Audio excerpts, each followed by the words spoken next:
কয়লা ক্রয় এবং ঋণের কিস্তি পরিশোধের চাপ সামলাতে হিমশিম খাচ্ছে বাংলাদেশ ভারত যৌথ উদ্যোগে নির্মিত রামপাল মৈত্রী সুপার থার্মাল পাওয়ার প্ল্যান্ট। এ অবস্থায় 1320 মেগাওয়াট সক্ষমতার এই কেন্দ্রটির উৎপাদন নিরবিচ্ছিন্ন রাখতে এবং ঋণ খেলাপি এড়াতে বাংলাদেশ বিদ্যুৎ উন্নয়ন বোর্ড বিপিডিবির কাছে জরুরি ভিত্তিতে 1000 কোটি টাকা চেয়েছে প্রকল্প বাস্তবায়নকারী প্রতিষ্ঠান বিআইএফপিসিএল।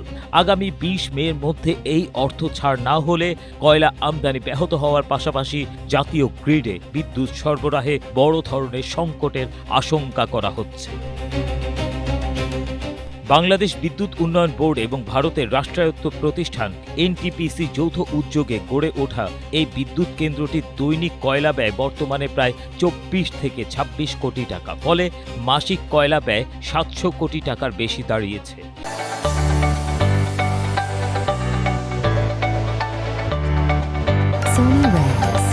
এর বাইরে ঋণ পরিশোধ, ডিএসএ তহবিল, কাস্টমস শুল্ক, খুচরা যন্ত্রাংশ সংগ্রহ, পরিচালনা ও রক্ষণাবেক্ষণ ব্যয় এবং অন্যান্য আইনগত দায় মেটাতে আরও প্রায় 300 কোটি টাকার প্রয়োজন হচ্ছে।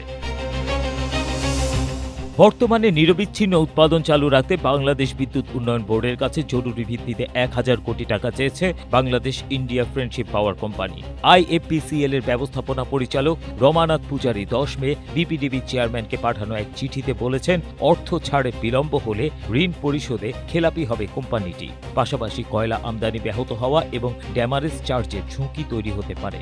ঈদুল আজহার ছুটির কারণে আগামী 24 মে ব্যাংকিং কার্যক্রমের শেষ দিন হওয়ায় 20 মের মধ্যে অর্থ ছাড়ের অনুরোধ জানিয়েছে রমানাথ পূজারী।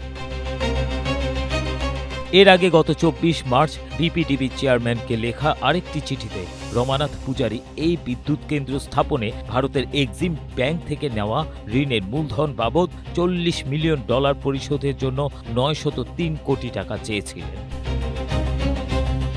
রামপাল বিদ্যুৎ কেন্দ্র জাতীয় গ্রিডে বিদ্যুৎ সরবরাহ করে লাভবান হলেও চড়া উৎপাদন খরচ ও ক্যাপাসিটি চার্জের কারণে এটি বর্তমানে সরকারের জন্য একটি আর্থিক চ্যালেঞ্জ হিসেবে দেখা দিয়েছে।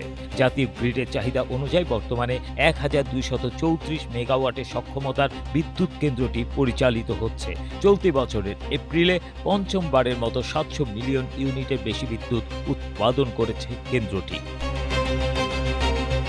জ্বালানি খাত সংশ্লিষ্ট ব্যক্তিরা বলছেন, গ্রীষ্মকালের উচ্চ চাহিদার সময় রামপালের মতো বড় কেন্দ্রের উৎপাদন ব্যাহত হলে জাতীয় গ্রিডে তাৎক্ষণিক চাপ তৈরি হতে পারে। এতে লোডশেডিং বাড়ার পাশাপাশি ডিজেল ও ফার্নেস অয়েল ভিত্তিক ব্যয়বহুল কেন্দ্র চালাতে হতে পারে, যা বিদ্যুৎ উৎপাদন ব্যয় আরও বাড়াবে। এসব তথ্য জানিয়ে প্রতিবেদন প্রকাশ করেছে দ্য বিজনেস স্ট্যান্ডার্ড।